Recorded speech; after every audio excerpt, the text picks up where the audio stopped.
So we've got a lovely garden, patch of peace, beautiful little bits from the garden in the summer. And I think I was very inspired um, with the foxgloves because there's so many about at the moment. And my garden, my side garden is absolutely full of them. I absolutely love them. But obviously, you could choose one of the other ones. There's a couple of landscapes on there. You might need to use a 4-quarter grid for those ones because they're a bit more complex. Um, but this one, I'm just kind of going to layer things up and go forward. So whichever one you're doing, it's quite helpful what will in any kind of garden landscape to work top down because you generally have the trees and things behind or the sky, and then we can just keep kind of bringing those layers over the top. So it's a lovely one to do. And I thought, oh, not just inspired by my garden at the moment and the fact that there are a lot of foxgloves out, but it's just been really nice to kind of go into a bit more detail with a little bit more brushwork, and getting just using our brush in certain ways to kind of make the lovely shapes of the flowers without actually painting the shapes in, if that makes sense. So with this one, we've got all sorts of kind of blurriness in the background, and we need to get that in first, really, and work our way down in there. So all I'm going to do, just for my own good, really, just so that I can work out where everything goes, is I'm just going to section off whereabouts these patches of colour are. And obviously those are patches and layers of blurred foliage. Um, so we've almost got, I'm not going to put those foxgloves in just because there's so much background coming through. I'm going to layer them up over the top. So really, when we start to pop these in, um, all we're doing, so there's a bit of a layer of pinks in there or something. All we're doing there is we're just kind of preparing that background. So this background, we don't actually want it to look like anything because we shouldn't be able to tell. The only thing we can see here is some kind of a ledge. So I'm just going to kind of put behind, which you can't really see anyway because this covers it. But that's the only thing we can see that looks particularly like anything. It's quite dark under here. We've got some kind of a wall or something behind. And then we've got this lovely green hedge or something above there, which is there. And then this kind of layer of, there's a few little bits of some kind of flowers. I don't know whether that's other foxgloves in the distance, I don't know. Then some kind of a bush or there's some foliage with kind of a bit of colour to it. And then we've got clearly these trees in the background, which we often get. So the thing with this is it's going to look it's not going to look very realistic. And we don't want it to, because if we took all that out, you'd think we don't really know what all that is. So we don't want it to look like anything. So it may feel a bit awkward just because as I said before, our brain likes to see things finished, doesn't it? And things to make sense. It's not going to make sense till we put the flowers over the top, really. So just stick with it, even if you think, oh crikey, what on earth is going on? We just want a kind of blurriness, but we need to get that blurriness on without making a great big muddy mess, if that makes sense. So that's what we'll need to think about. So let's see. So I'm just going to think about some of the colours we've got up here and mix those. So I am going to get out quite a few colours that I might use and mix further down as well. Let's see. So I'm going to get two types of green out. I'm going to go in with a sap green. Thanks you. Thanks you. Excuse me. You. You. Thanks you. All my roses. And then I'm going to go in with a darker green, which is, this one's a hooker's green. But if you don't have a darker green, we can add blue tones to the ordinary green. So don't worry about that. I'm going to get this. I'm going to use quite a lot of these colours, to be fair, of this colour. I'm then going to go in with ultramarine blue. This is what I was saying about to make that, because mine's not going to be dark enough to make the shadows. So I'm going to make it darker by adding ultramarine blue in that background. And you could add just some dark, just some blue, or you could add some brown. So I'm going to just get that out. I'm also going to go in with, that is it?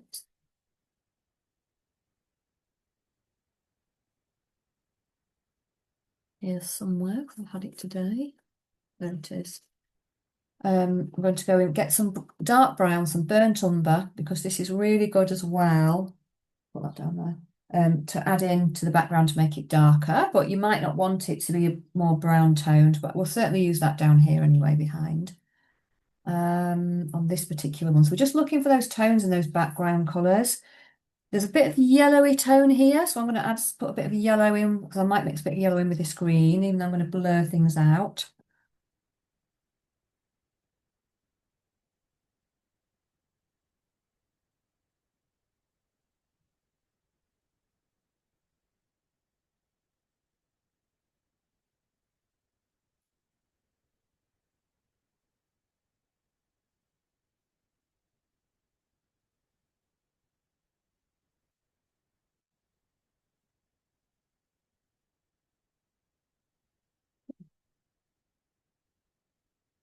Really with that one.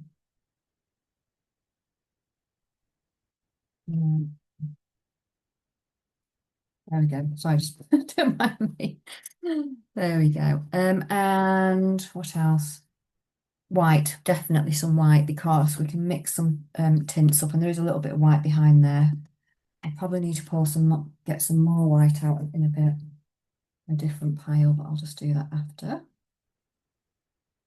Getting into a bit of this thing already.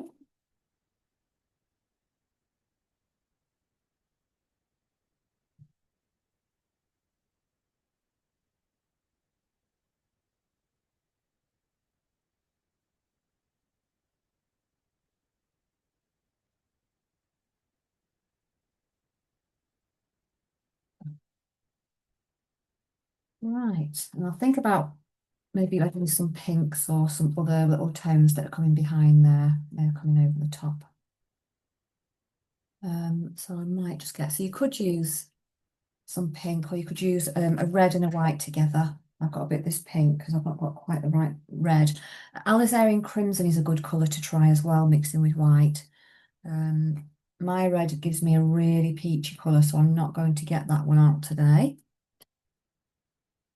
But any other red would be fine. Just that's a very warm one, so it gives you very much a peachy colour. Um, so I've got quite a few colours there to start with. So I'm going to mix some up. So I want some darks and some greens in here. Now, if this was two completely different tones and there weren't greens, then I would be really kind of worried about over mixing it and making it really muddy. But we don't need pops of really bright colours in there, so that's not a problem.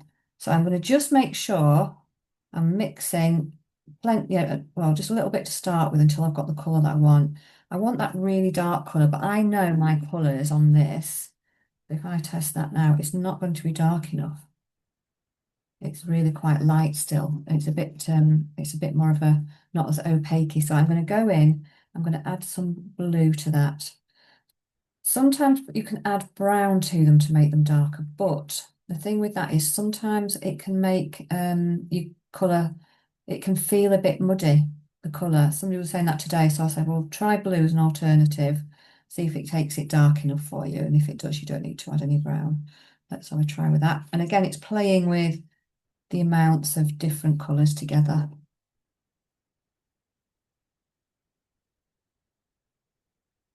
Yeah, I'm happy with that. Doesn't have to be identical, just has to be something that you want it to be. I might add the tiniest bit brown actually, but not very much. Keep that a bit, keep it a little bit, uh,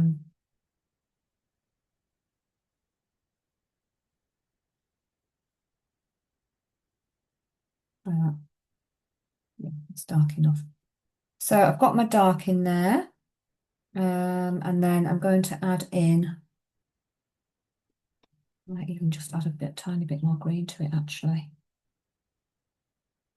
It's going a bit on the blue side now. So this is what we're just going to be aware of is the tones. Get the tones that you want. If it's going, if it's going where you don't want it, just pull it back, that's fine. And a lot of this first bit is just actually prepping the colours of the paints and everything and getting everything ready so we can blend them a little bit. So I've got that colour. I also then want a little bit of another colour. So I'm just going to go in with just this time, just a bit of sap green. Just going to wipe that off my palette knife so it doesn't muddy it, muddy the rest of the colour. I'm going to bring in just a bit of yellow, and I've got cadmium yellow there, so it's a bit warmer. A bit mine again. So I want a bit of contrast, but I don't want it to pop forwards. So I want it to all be a little bit blendy in the background there. Um, and if we're doing it whilst it's damp, it's quite easy then to kind of blend in. So I'm just going to go in like I would normally with a flat brush. Now, the bigger your canvas is, the bigger your flat brush you can use. So if you're going with a big one, go in with a bigger brush. I'm just wetting it slightly. I'm going to put a little bit of water in there. I'll put it in actually. Just a little bit. So it mixes. And then I'm going to just go in. I'm going to go in with my dark first actually and get all of this just blocked out. Now it's got a bit of lines in it at the moment. I'm not worrying about that too much. I'm just going to overlay it. What's that one there?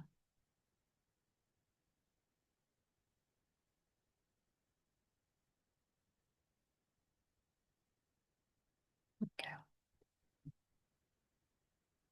Just need to pop it on a bit thicker and pop some of that blue colour back in it, darken it off a bit. And I'm just kind of going into whereabouts I think I can. So if I just keep kind of working that paint in now, I've got quite a bit of, I've covered a board a couple of times with an old board that I've used, I've painted something else on with a bit of gesso. So I'm picking up a little bit of the the pattern of the way the board is underneath, but that's fine. And you can work it. Just keep moving that paint around how you're wanting it. Once we start to get the other colours and we're starting to blend them, these kind of lines and things like just tidy up a little bit. So I'm then going to go in, probably going to go in with my round brush to be fair. I pick up quite a bit of paint and start kind of working that in a little bit.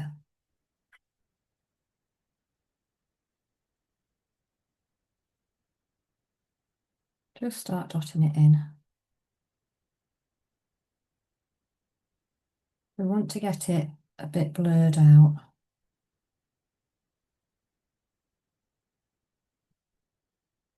So the paint's quite thick on the brush. Just dotting it on. I might need to lighten it in some places. But the idea is we don't want it to feel like anything particular. We'll get an idea what it is once we put the Foxgloves on right at the last minute. So it's going to take a bit of time, is this, to um, feel like it's working as such, but that's okay.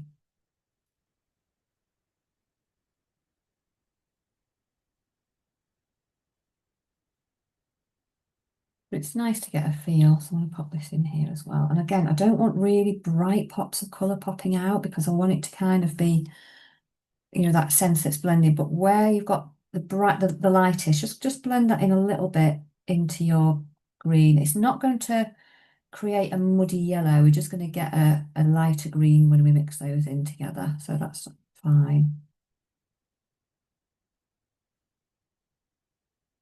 So we want that feel that everything's just a little bit fuzzy in the background. It feels like a big mess. This is what people said today. And I was like, it'll be fine. And it was in the end, but it does feel at the beginning like it's messy. We don't, as I said, we like to see these things finished, don't we?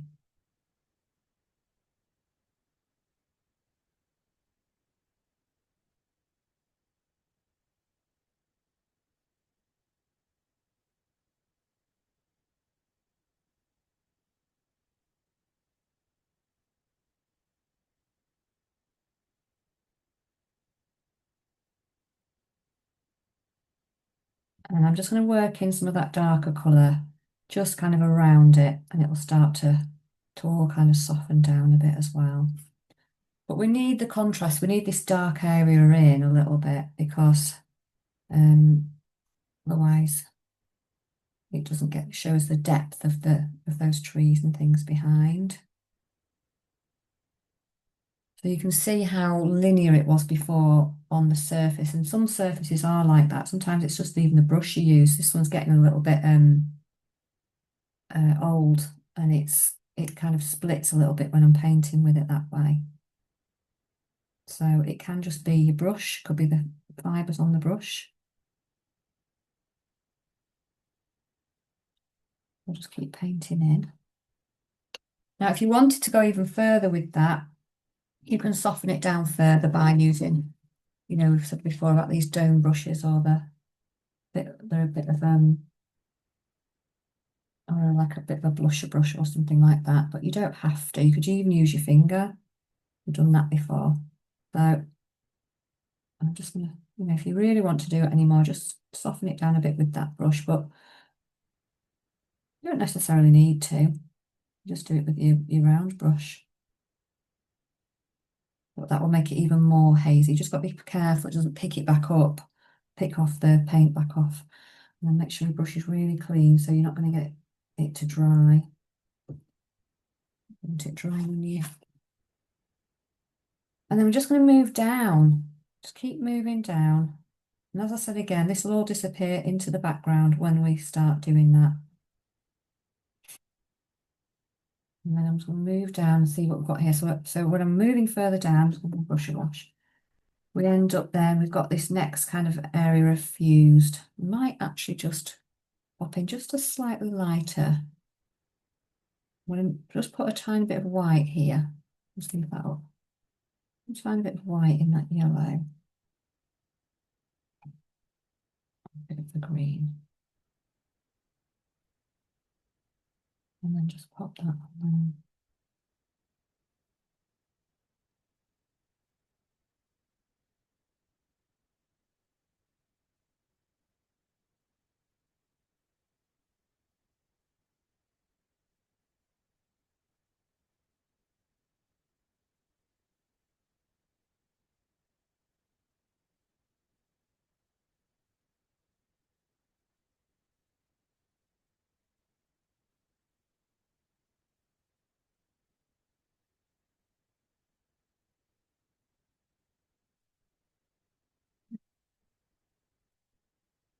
So again, it's going to looks a bit strange at the moment. It's fine.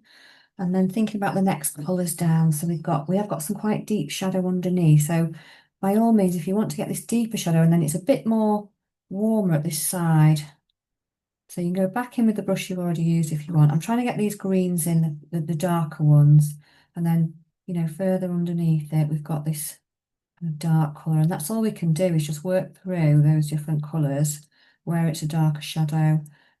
As I said, we can't really tell what it is, and that's absolutely fine. Just that our mind wants us to actually, sort out what's going on. But we don't need to be. So it's a little bit kind of more acidic green there. There's something going on over here, but I really don't know what that is. And that's the point. We don't want it to look like anything. Otherwise, it'll pull that forwards.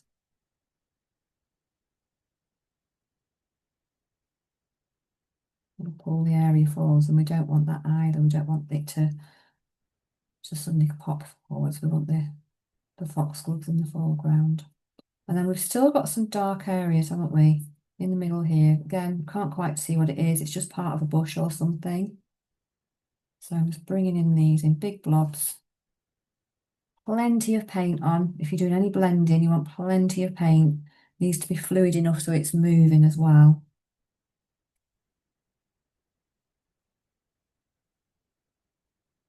And also it won't dry then either. You can keep it moving and kind of blend it even more.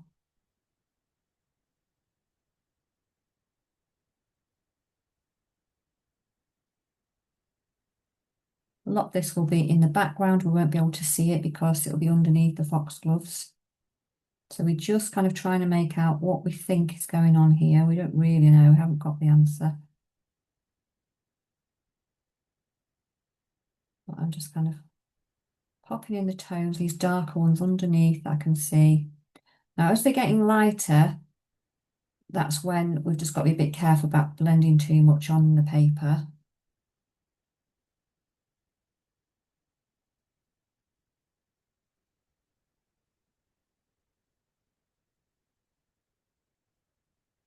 So I'm going to go in with some, I'm actually going to make a kind of a mixture of a light green with a bit of the sap green here.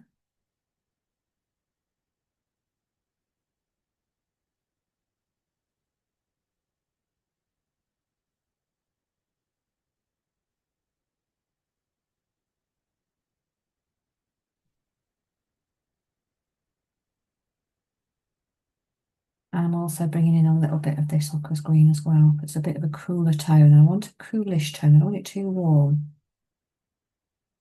But you go with what you fancy. So it's kind of getting white, but it's not the brightest white. So I'm just going to try and go in and just kind of see if I can work this in without it getting too muddy. You can just kind of tap it on if that helps.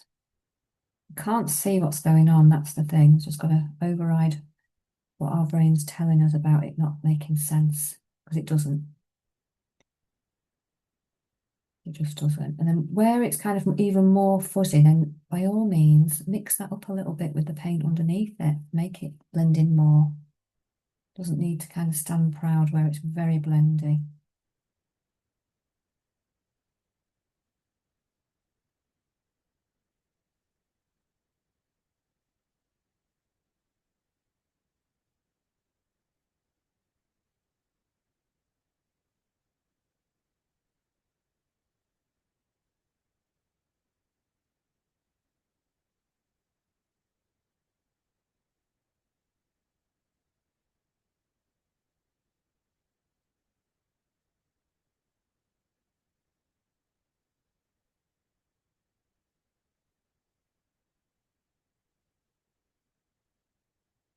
And again, this goes underneath the foxglove. So if you end up with something you think, oh, what on earth is it? Don't worry, it'll soften, everything will soften down once we've got that on. So again, we're just going and popping in whatever we think we can see, because it's not supposed to make sense. So don't worry about trying to make it make sense. Again, there's a little bit of a contrasting one here, but I can't see what it is. So I'm just going to blend it more than is necessary, just so it really softens it down. And then if you think, oh, I've gone back in and I've covered up my like the dark shadows, and just put them back in. Easy to do.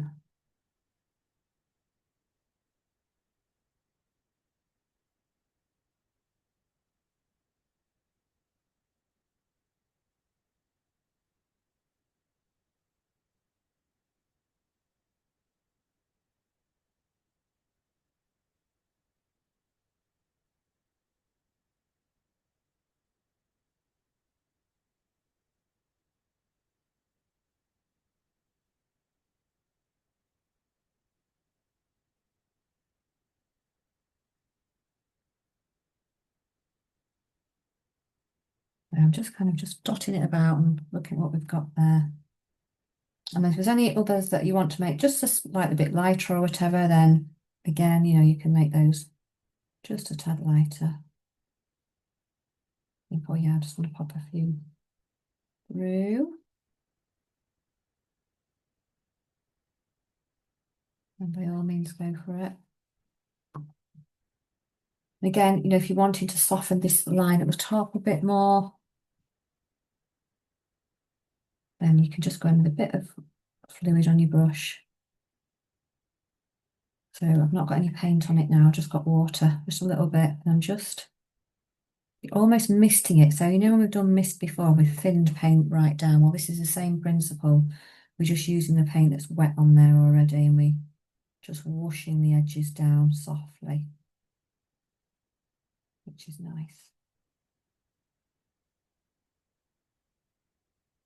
And that helps a lot with those two blurring those two edges together. And you can do that with any other one. So if you want to, you know, kind of fuse anything else together that you've got on there. Just use a little bit of water on it. Like there, I'm going to do it.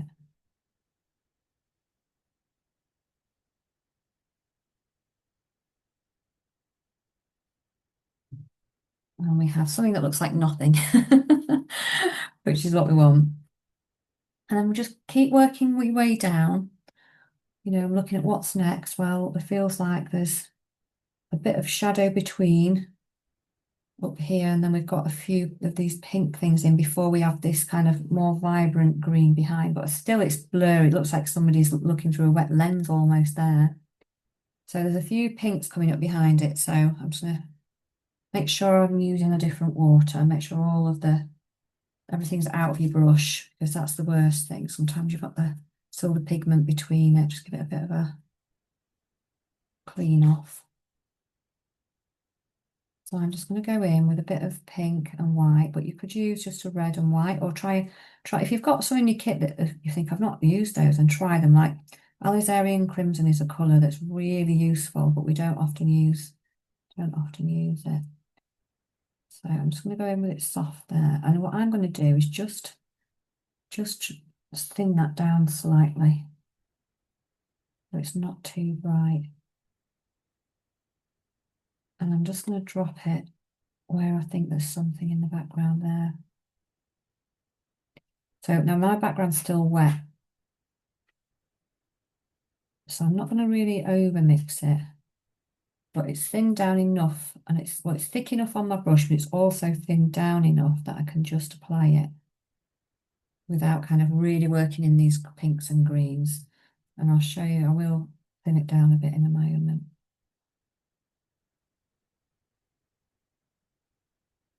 Thinning it down again. We thin it down, it is a bit more translucent over the top of that. So we know there's some kind of a plant there, and it could even be the tops of some other foxgloves. We don't really know. I'm not sure it is, but it's possible. And then I leave that there. No. I will do same again. I'm just gonna soften the edge very lightly with a bit of clean water, just so it feels even more blurry. The more of these we do, the more kind of misty effects that you try with acrylics, the easier it is to work those colours together. So it's like a soft focus glow. And then carrying down again, keep going. We're looking at the next layer, which is, I think it's almost a greeny colour above this ledge. So I'm going to get some darks in there. Same again, I'm just going to go with this one in places. And then I'll just work the brighter one over the top. So again, just getting that contrast in place behind certain areas that feel darker. And yes, it's going to look not real. That's okay.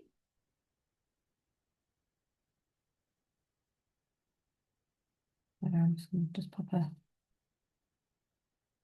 I'm not going to do this dark everywhere. I'm just going to take it whereabouts I think the dark, it seems a bit darker at the bottom here, which is what you'd expect at the bottom of a patch. But then I'm going to now bring in some brighter greens into that. These ones look much warmer. May even end up bringing some other colours in, some yellowy colours, but we'll see. Now this is where I'm playing a little bit with the consistency. So I've got plenty on, but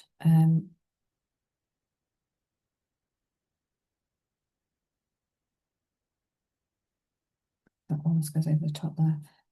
Plenty on, and also thinned a little bit. I'm doing two things in one go there. Just so it's moving.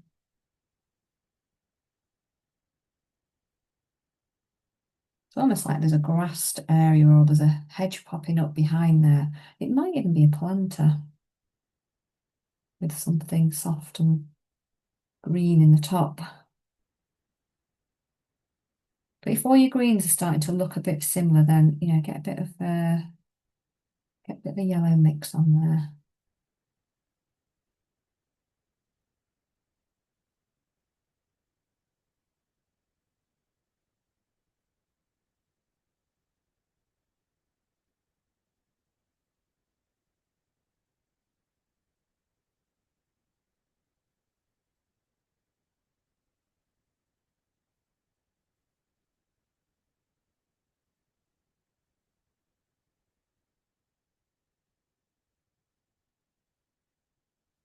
I'm going to bring some yellows in, just soften those down as well. It's all a bit,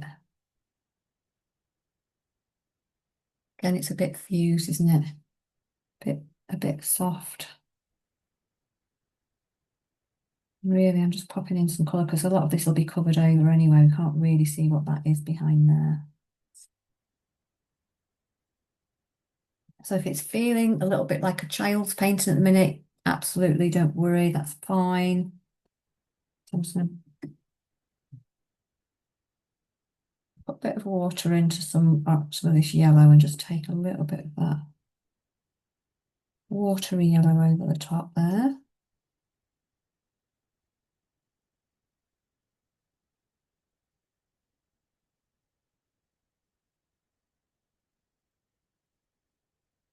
We're just kind of merging everything together with just using a little bit of extra water and things like that. Seems a bit darker over this side. And we'll bring some of those colours in.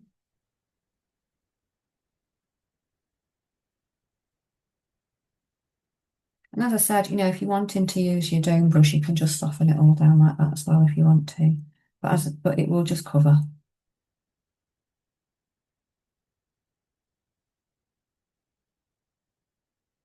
Okay.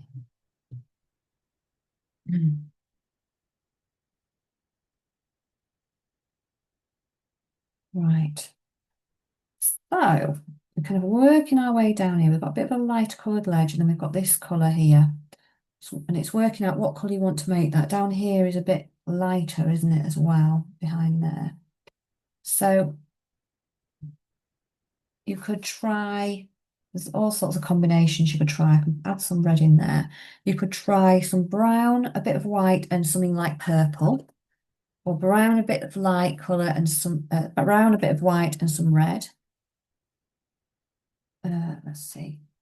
Or you could make it warmer with some yellow. So I'm just going to put the purple in here.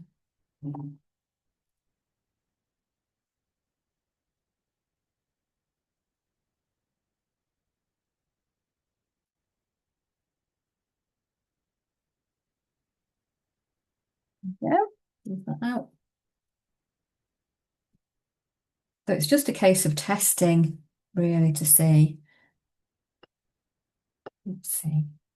I mix up a little bit of, tiny bit of white, really. Some brown. And it's not going to be varying shades in here anyway. This is quite light. Probably think maybe for the top I could do that. Get some purple in there. Or you could try, a pink or a red in that. So it just depends on what you're seeing, I think is the other thing. Put some more purple in there. If I want to darken it, I'll go darker with some brown. At the bottom here, it's really quite dark. And you can make two or three different tones up there. I can even go in with just purple and brown, which will make it really dark. That needs to be even more dark, actually. At the bottom, going with some blue as well. So we're looking at all the different colourways we can see in there. It kind of makes a near black when you've got blues and browns in there. Very dark.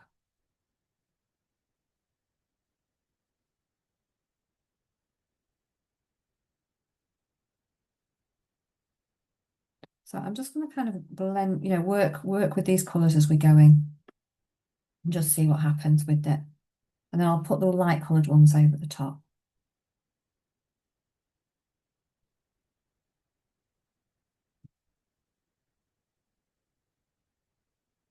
And as awkward as it feels, because it's not looking like it should, just go for it. I'm going to get my shadowy ones at the bottom in first, behind all of these.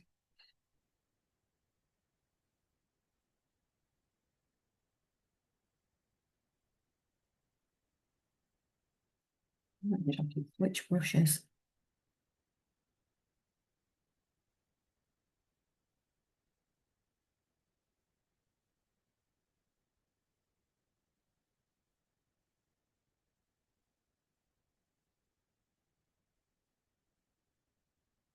No, it's really dark at the bottom there. I'm just working this into, see the difference that brush made? Sometimes it really isn't what you're doing, it really is just the brush that you've got, so.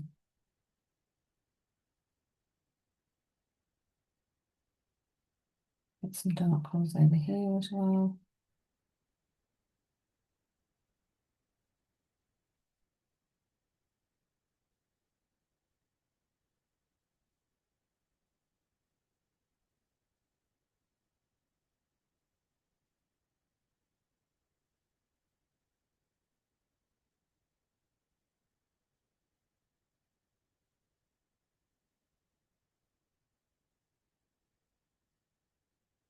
And then you can start to kind of build in any of those other colours that you're seeing. So um, I'm fine with mixing these colours, these edges together. This is less blurry. And so you can get a nice blend again now with these different colours overlaying. We're not going to go too muddy because they're similar dark tones, aren't they? And actually, they are a bit muddy toned. I'm just overlaying behind because these flowers will go over the top anyway. Just make sure you've got enough fluid on your brush to make it move. And then I'm working over any lighter coloured ones that I'm seeing. Just like that.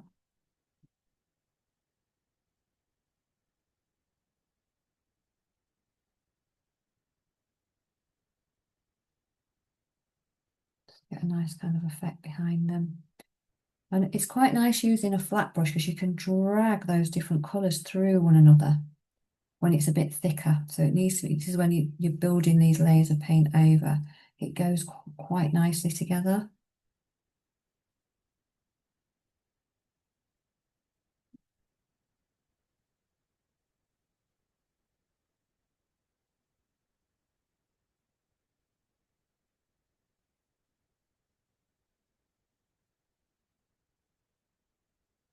Put that in.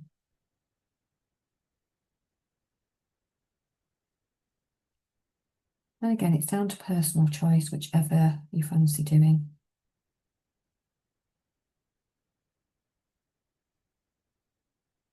So I want some kind of an edge here. I'm just using the top of my flat brush, but I'm going to show you how to use a rigger after we've had a little break in a moment.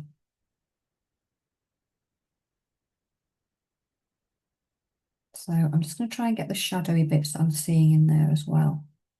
And I'm just popping those in because there's only certain amounts of ones we can actually see like that, as a lot of it's covered. So where I can see them, I'll just put them in. So I've got these dark colours together. So we really, it's going to disappear off before long behind the, and then there's another one, another kind of a ledge there, isn't there?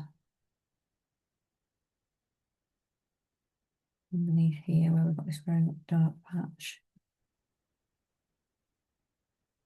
That kind of comes a little bit further through. And then there's a lighter patch. So I'm going to go in, pop that in. I might even just add a slight more tint of I like a bit of white in there as well. So it pops. If you find it really tricky doing it across, then just turn your board round or your canvas round a bit. That does help.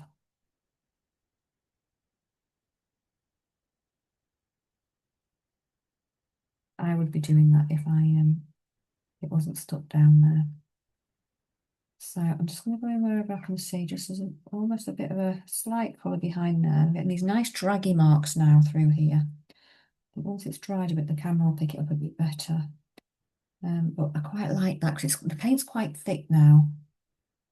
And then you can pull in all of these lovely, lovely textured feel over the top of the other paints with this flat.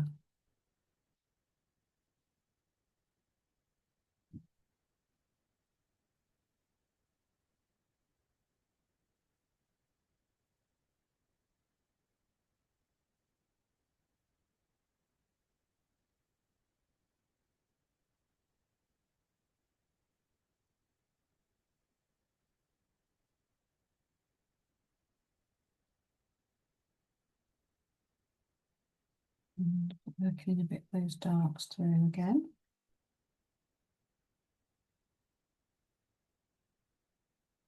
Really nice to get lost in this.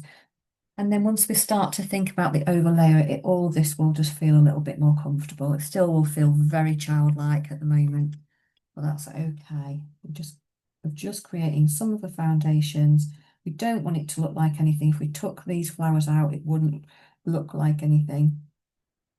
So that's absolutely fine. It's just part of the process. So I'm going to take a pause there and come and see how everyone's getting on with it. And have a little, you can have a little break and have a think. Okay, so we're now going to kind of go over and work into this a little bit more and just focus on the flowers. So we can, so what we're thinking really is, how, of actually how we're going to get the flowers over the top. So I'm going to focus on one, two, three, these three front ones, and then I'll work into them. But what I'm going to start with actually is the stems, just creating a stem. Now you can use the edge of a flat brush right on the edge and kind of practice getting that straight how you want it. You can use a thin round brush with a point on it and drag that down, or you can try, and I mentioned this in the info, you can try a rigger brush if you've got one, which is basically a long, thin brush, and it's really easy to control and pull it downwards. You don't really have to do much work. Sometimes the rounds are great, but sometimes after you've lost the paint off the top, you have to kind of re-dip in, but that's okay. So I thought I'd demonstrate a rigger, and then if you fancy trying one, you can try one, either later or during this session. So what I'm going to look at is not the darkest colour for the stem for now. I'm going in with a light one. If there are any dark areas, then I'll put that over, but we're not going to see it in a couple of spaces very well if we go in with the dark. And actually, a lot of these are lighter at the top anyway. In the middle here, we've got something else going on. So what I tend to do is I tend to prep the paint first before I do the rigger. If I dip my rigger or the brush in, it's not going to be very fluid into the thicker paint. So I want to prep the colour first on my board before I use a rigger brush. So I'm going to just get some lighter paint and I'm going to actually add a little tiny bit of white to that. So it is more of a tint.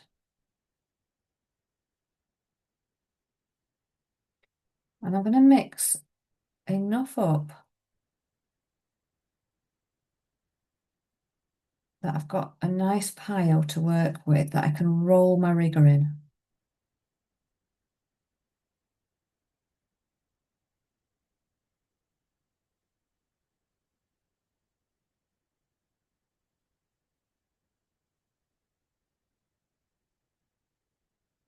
And then we want enough fluid in it. It's going to work. So I've just put my brush in it, and then just roll your brush around in it like that. So it's got plenty of paint on. And then we can just pick one of them, pick the top where you want it to come to, and you just kind of drag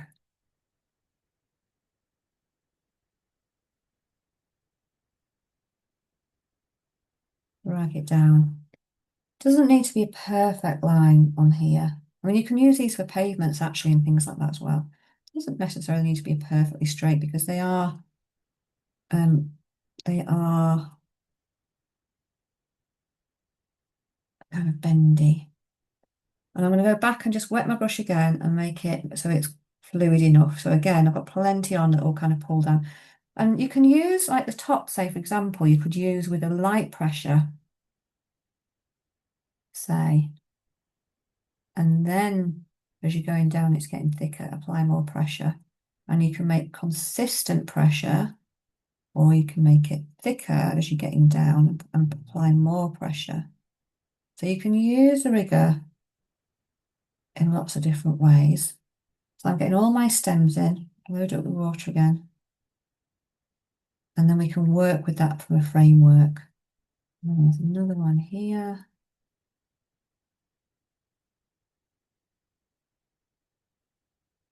I'm just bringing that fluidity down.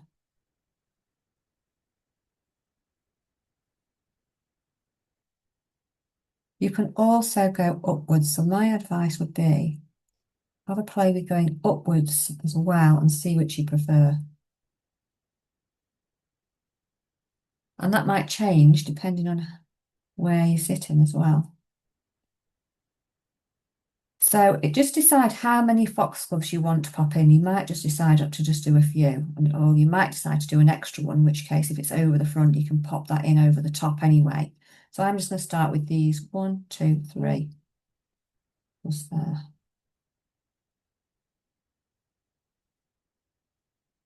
And then I'm just going to clear off my rigger brush, make sure it's all washed. There. And then I'm actually going to use my rigger brush a little bit now because I want to try and where it's well, I need to prep that really first. Let's just do that. Get some paint ready to roll. It's just much easier. I want a dark one now as well. This bottom area. So I'm just going to roll my rigger brush in that. But what I'm going to do, where you've got these bits flicking out here, I'm just going to actually just use it. You could use it, but I would, if I wasn't using a rigger, I'd just use a round to do this. But we're creating just kind of side to side, backwards and forwards, whichever feels most comfortable. We've got a lot, haven't we, coming down here of directional marks. And I'm not doing it perfectly. Like maybe one to the side, way to the side, a couple at the front. Just go down like that. Just helps us with getting the shape had. And you can do that. I'm going to do that behind, across there, all the way up to about here where those first bells start, because that's where what we get behind the flowers. And you can see the dark bits behind them. So decide how far you want those to come out. Because remember, we're trying to get the essence of the flower and the feel for the flower with your brushwork. It doesn't necessarily have to be, line by line perfect, unless you really want to do that. And that, of course, that's fine. We try to get the shapes and things. Now, and I would go in with another colour in there as well. So let's see. Might just add, prep it again. I might just add a bit of yellow in there. We'll do yellow and a bit of sap green there. It's not really yellowy though. I'm looking at that thinking it's not really. How about if I do a bit of the sap green in here and a bit of that darker green. Might load up. So there's not a huge amount of contrast on these bits, but what we can do is if we can get a little bit more of another colour going through it, it just makes it feel thicker, which is what we want because there is quite a lot of going on those foxgloves stems.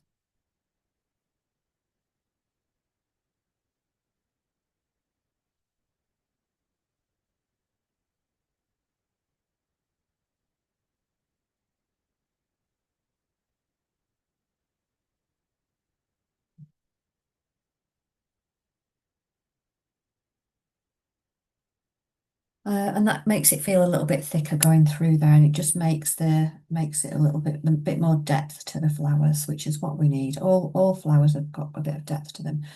So then you've got this great stem going on here. Can't really see, there's other ones in front of it, isn't there, actually? So just decide how far down you want those to go. And then at the top, so obviously these are all going to be a bit covered over, but at the top, what I'm going to do here is, again, going with a midish tone. And then I'm just going to try and create, just by making some little marks. You could even put two different tones on here, like a light one and a dark one if you wanted.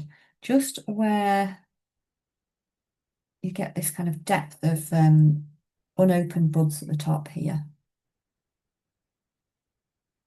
And then you can almost do like a little, almost like where these little unopened buds are going to come off.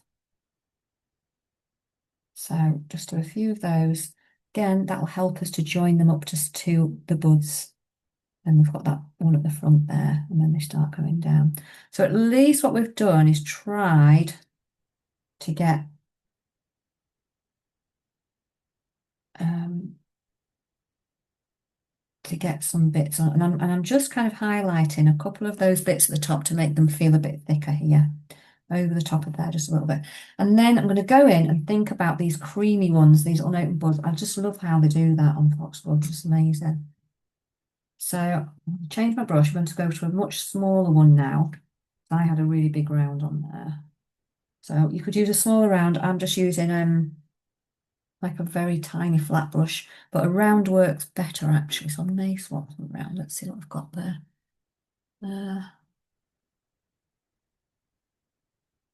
What did I do with it? There it is.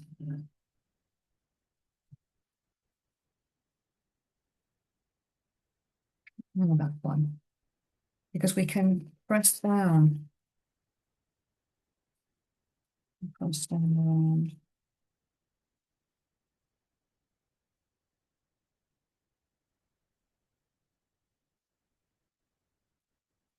Yeah, where with that one. So I'm press that down a bit. So I'm trying to make this buttercream colour. Need a clean jar of water here. And all I'm going to go in with for mine is white and yellow.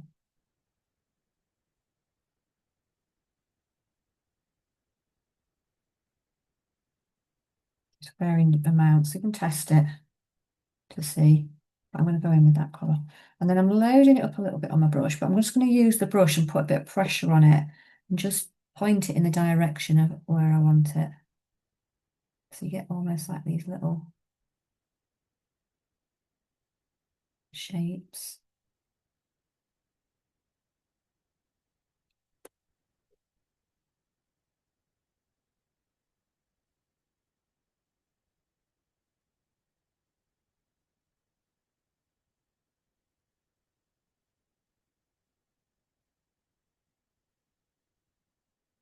Um, Higgledy-piggledy, just push down the front and it gives you a bit of a point. So again, we're not really worrying too much about, drawing around a shape and all of that. We're just kind of using the brush to get these artisan marks, which is what they are.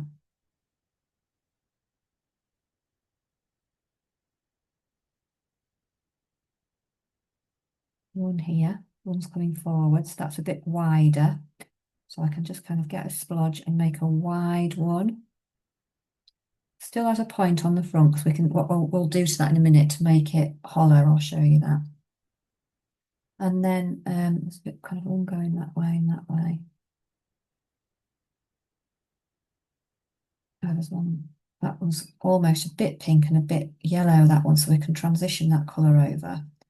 And then I do just need to pop back in just where the little cap goes, which is darker over the top. So you want to put the little cap back in, where the stem is over the top. You don't have to. You can just leave it there if you feel that's giving you a better shape, but I'm just going to bring that a little bit over the top there. Can't see that one because it's behind it. That one you can. Like that, so it feels like you're getting a bit of that there. And then in this one here, we're just looking at creating another centre. So I am just going to try and dot in a bit of, again, on a tiny brush for this. Much smaller one, swatch that.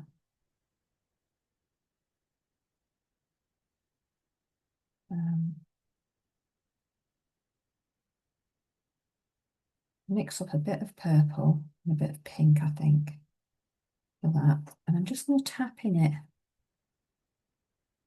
Just that colour inside. It just gives a real, just a pastel-y kind of effect. But where the real centre is, it's going right up. I'm going to go in with a slightly darker purpley colour and just dot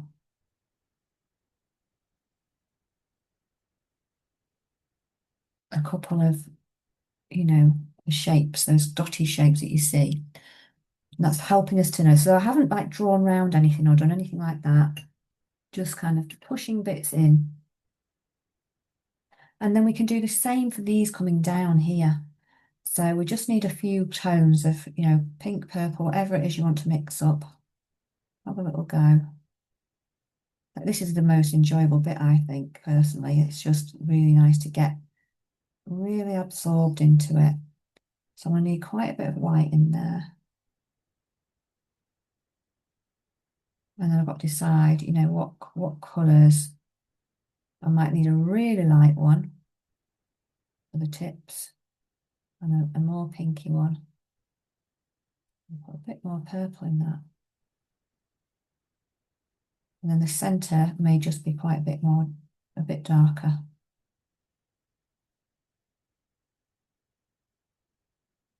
So it's which is your centre. So again, it's down to you with the colours, but I'm going to go really much lighter over here. Try not to get that in a mess with the blue.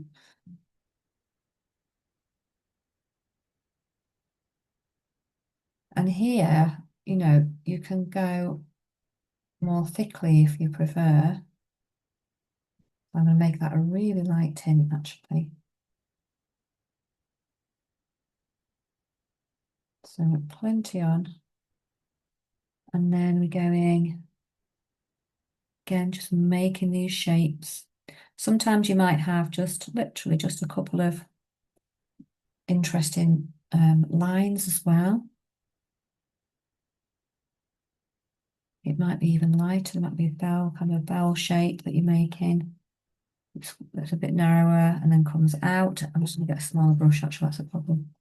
And then all I'm going to do here is I'm just going to make just a bit of shape with the end. So, how you make it thinner at the top. And then how you kind of get this wider bell. And I just keep going down like that. And they'll all be different directions. That's the beauty of learning, actually. The directions that you get with foxgloves is just fabulous. Like you can just see something side on, and you might just see a bit sticking out and a small shape there. Just keep moving down with it. Just enjoy the process of making a few fun shapes with your brush. That's what it's all about. Might get one coming behind. If you feel like, you're getting a bit lost with it, then you can always come back in and then start to pop a little bit of a centre in. Push that in if that feels better.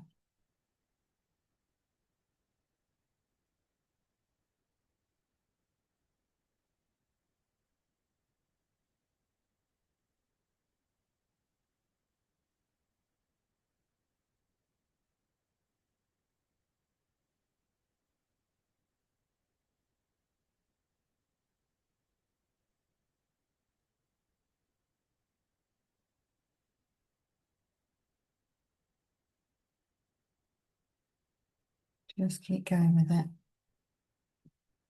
You might also just pop in a bit of a highlight, so if you're seeing the edge of something and you think, oh, it's much brighter that edge, then just give it a little tap on the bell bit because it would catch the light, wouldn't it? But again, this is just your interpretation of how, you don't even have to do that.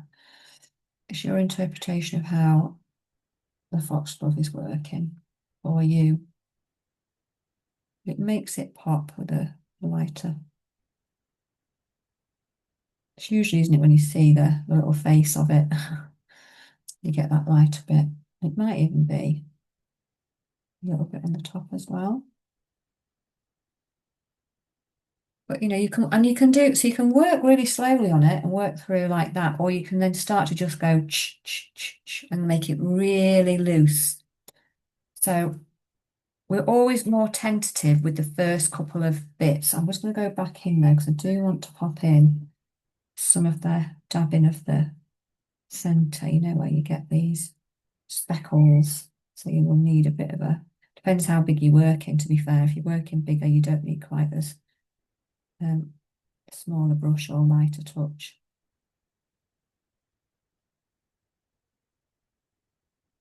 And we're just working down like that really all the way. It's a lovely, lovely thing to do. It's one of our, especially I think it's so nice to do our native flowers, to be fair.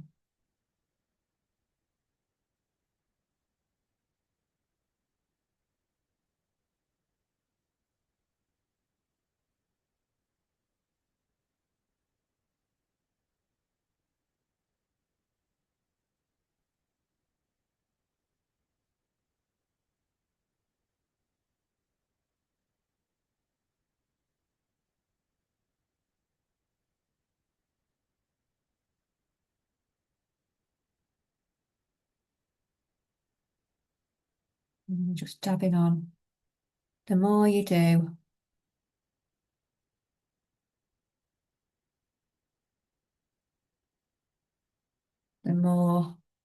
um, the more we get used to those shapes.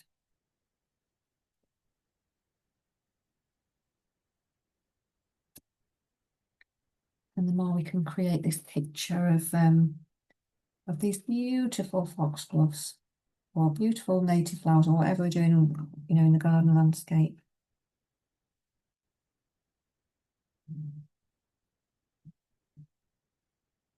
And all of these are English gardens. This is something really special about doing painting, things that we recognise as well. It's nice. That's something going on behind there. And some of these shapes may not look, you're like, well, what is that? I can't really tell. It's like you can only do what you can do. Some of them will be off, centre, they'll be coming out the back. And you can do that. So then if you've got anything that you want to overlap, for example, that one's got quite a light edge there. Do tend, because the trumpet leaves, they do tend to catch, don't they, the light of those. And you can just, have a little look. Do you want to look in the next one? We've got all these questions. You can then go in with the next light coloured. Lay one over the top. I'll work on the next one. I'm just going to put this extra one in over the top now because I feel like I want to. So I'm going upwards now just to show that you can use it either way. You'll find one way you'll be more comfortable than another, or you might find a bit easier. So yes, there's a few little tiny ones here in the foreground overlapping that big one. They're quite nice to pop in, and I think you can lose yourself for ages on this. It's just a gorgeous one to do. There's not much darkness on this one at all. These are quite light, I always think they're a bit like fairy lights, so I'm just going to pop in some of these little. It's not much crisscrossing. It's only when they come out into flower there's more crisscrossing over. So you can just pop in all these lovely ones. Joyful, completely joyful. Might do a few crossing over here because there's a few more at the top, there always is. And this one.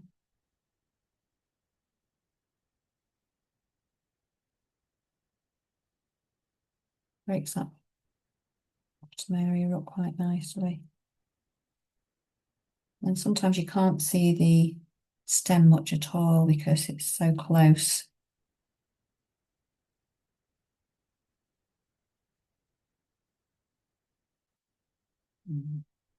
When you get a group of them as well, so if when you start working across and you get the whole group in, you'll find that it starts to make more sense. And we'll go with these yellow ones again. Because this is so small, I'm just sticking with my rigger actually doing that.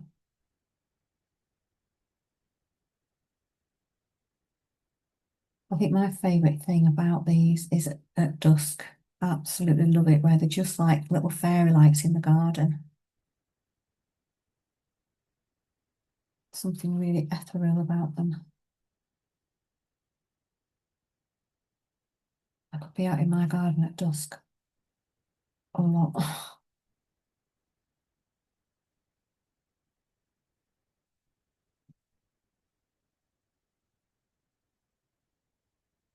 So it can become a little bit more ad hoc.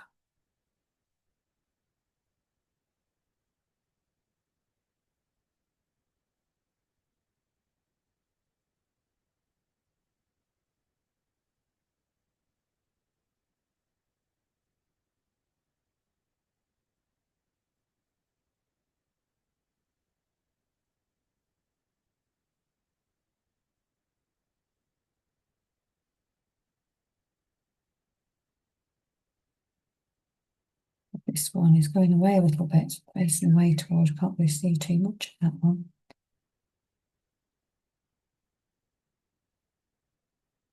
That one might be more dull, like that's a little bit more dull, is that one? You can just mix it with a little bit of green. It takes the brightness out of it a little bit if you wanted it to blend a bit more. It's light, but it's got green tone undertones in it.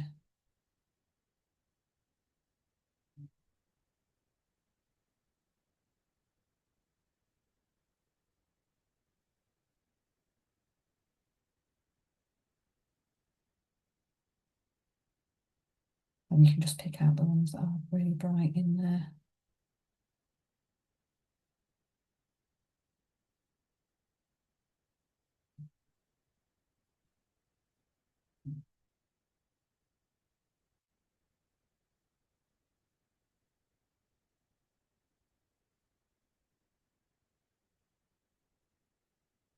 And then, just keep working across to where you want to go next. I'm going to put this one in and this one. I might put the other one in if we've got time. But, just allow yourself to be completely sucked into the process there.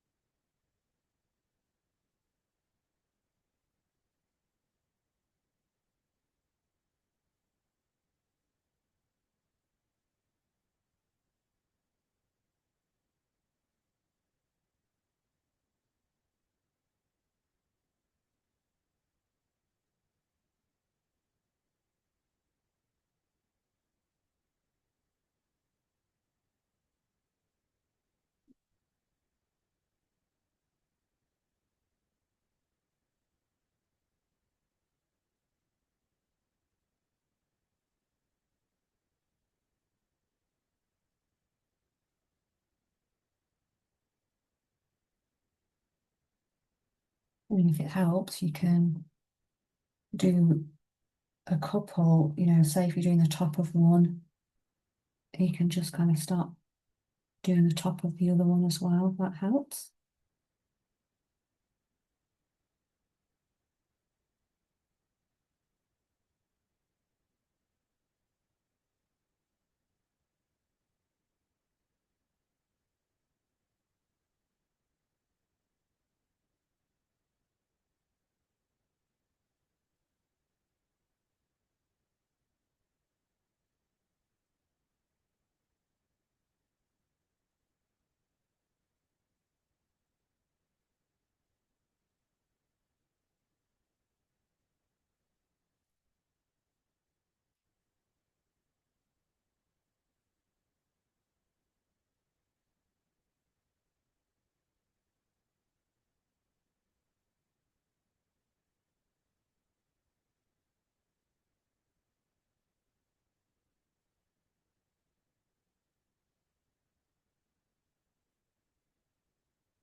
Lovely to get in the flow with flowers. Really nice. But you, maybe you can hear them in the background noise. Got the door open, the birds are singing away. Lovely.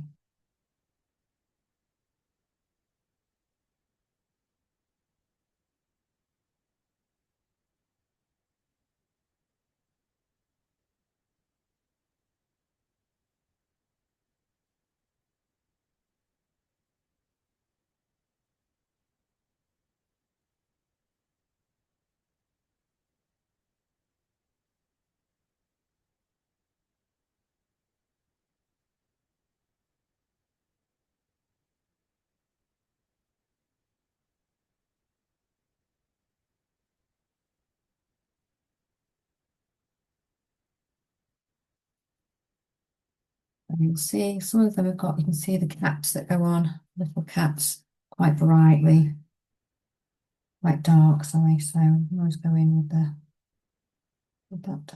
darker colour on the cap there.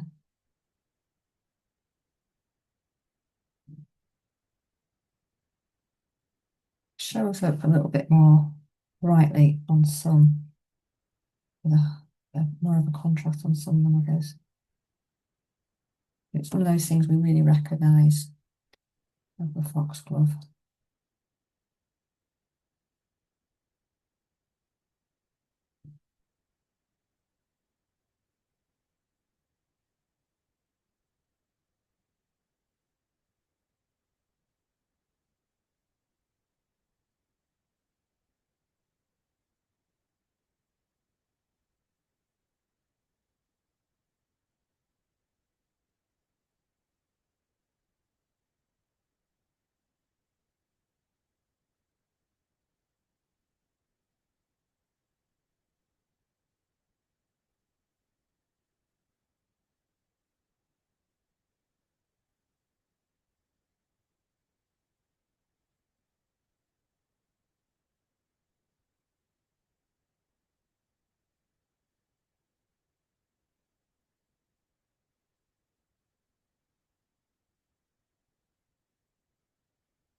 And keep making your way down.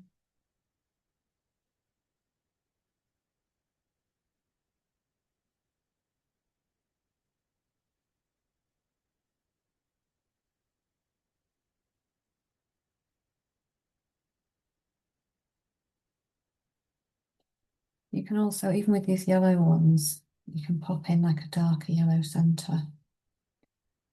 If any of them have got, you're seeing the little opening there. Same principle.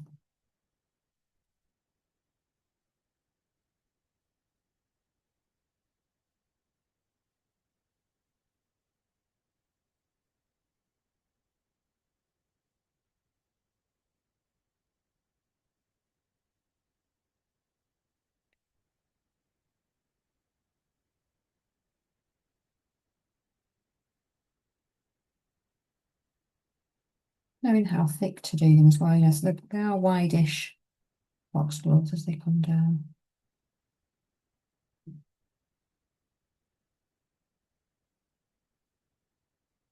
I'm just putting a little highlight on where it's a bit brighter.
of them you can see like the real kind of pointy shapes as well. You can just bring a little kind of a lip down on there.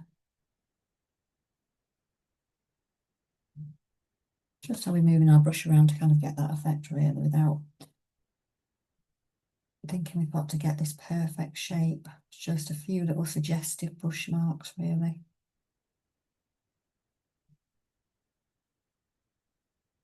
That all goes together.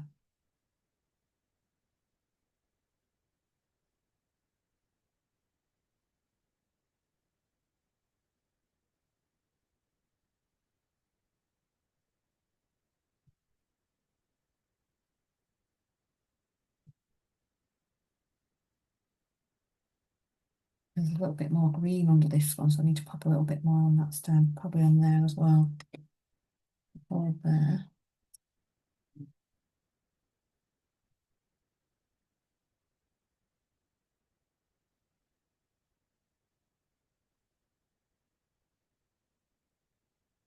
You can kind of put a bit more precision in there and just pop it in.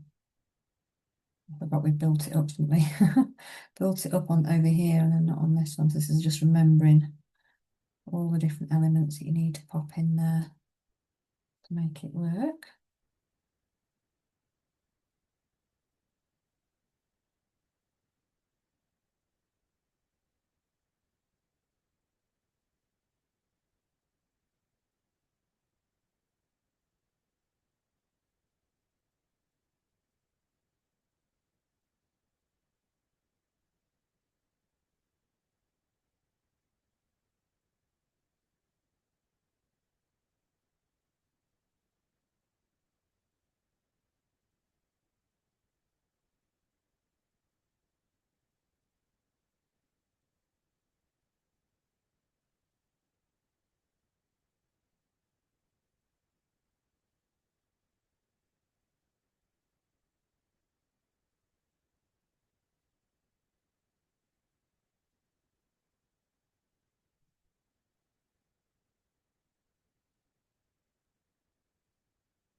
And then we've got some of the greenery underneath, which I'll just show in a mo.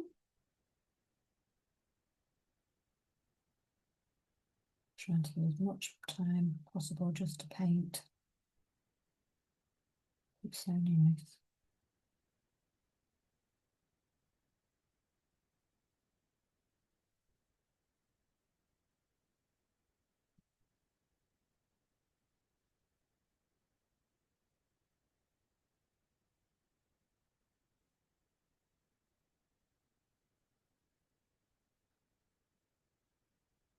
So we're just layering up a little bit of this foliage. So we've got it's a little bit thicker underneath.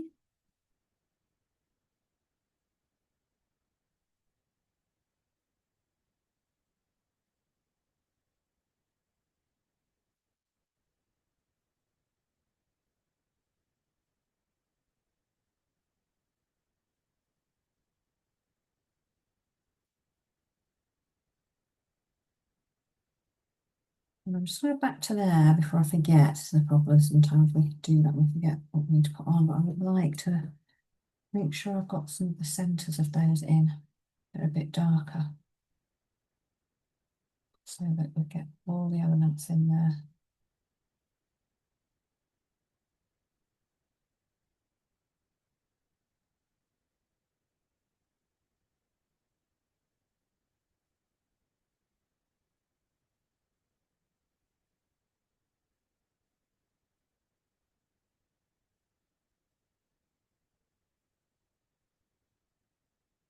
Right.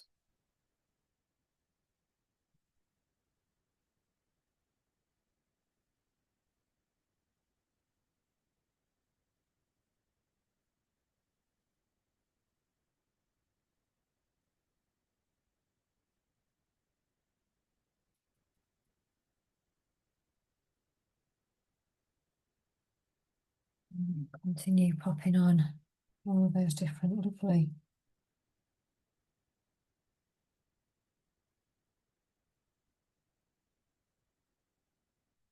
shapes over the top.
Just a couple of different tones there.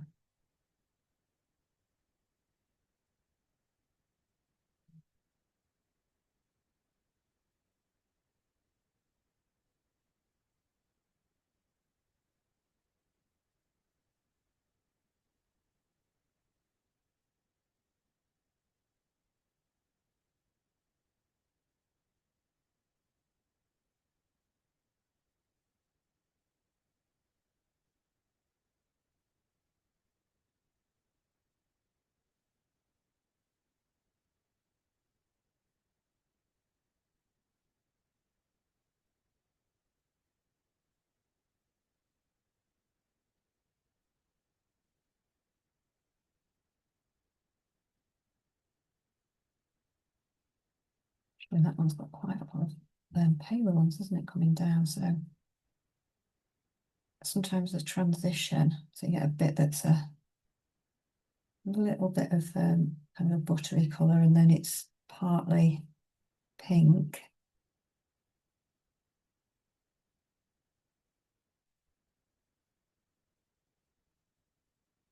Oh, kind of so unique.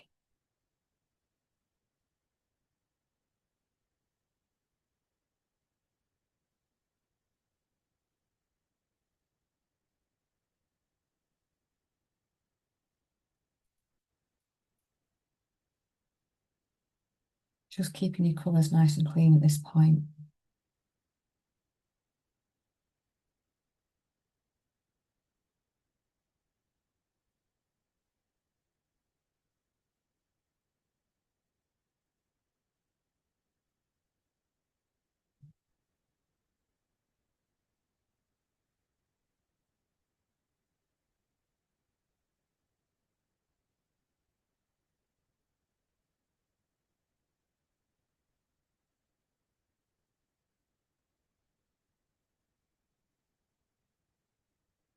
And just keep painting through all these little shapes. Whichever one you're doing, there'll be lots of flowers, trying to replicate in any of those, even the landscape ones. And we're just using just a few brush marks and then a few little highlights and low light, like shadow colours to kind of put that more shape back in there. And that's all we need to do. Like this one, look, it's just a really interesting shape down here. Sometimes you just get one completely face on.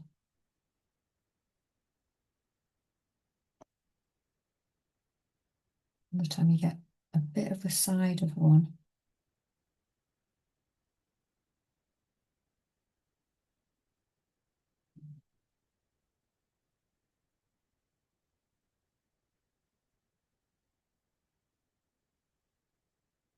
All we can really do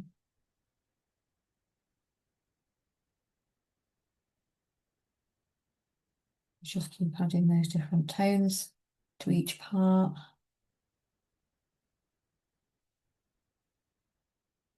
And then putting a little bit of a highlight as well.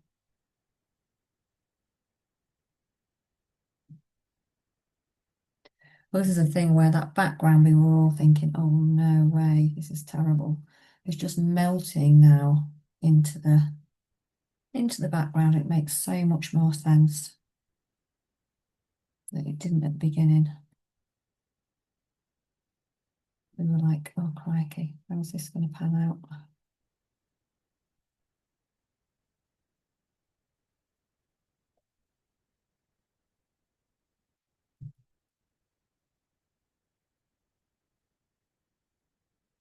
You only can bring all these other ones. There's a few coming over the top. You can make your own up as well. You can pop a few more on if you want to. I think I'm going to just take a final pause there and come back to you and see how you're getting on with that, because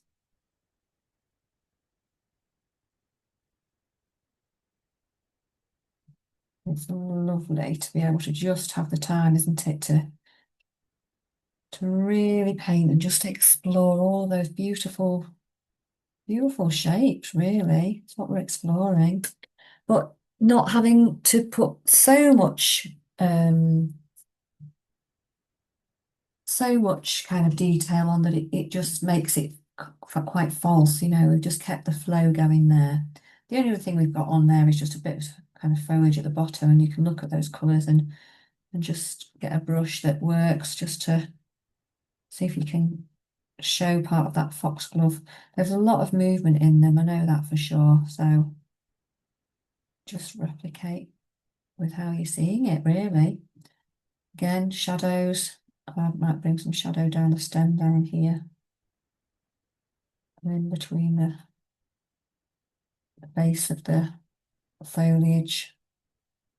But yeah, you do get that lovely, weaves its way around the foliage at the bottom. That you can just kind of just look at what's going on behind. I mean, we could have put these on behind if we'd have really thought about it, but it's not really too necessary because we're working into it as we go anyway. I'll put this other one over the top there. You know, and then it's just a case of getting a bit of shadow in the base of the leaf or in the leaf where it curls, just to create a little bit of shape and movement there. And that's it really, but it's a joyful topic completely. And as I said, we can put the other ones over the top there as well if we want to. Go in with these little,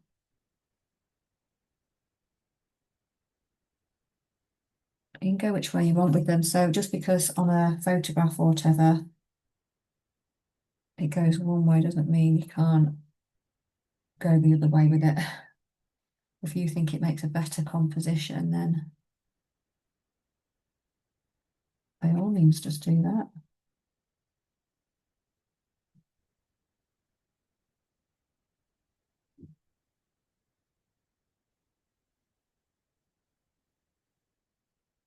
And just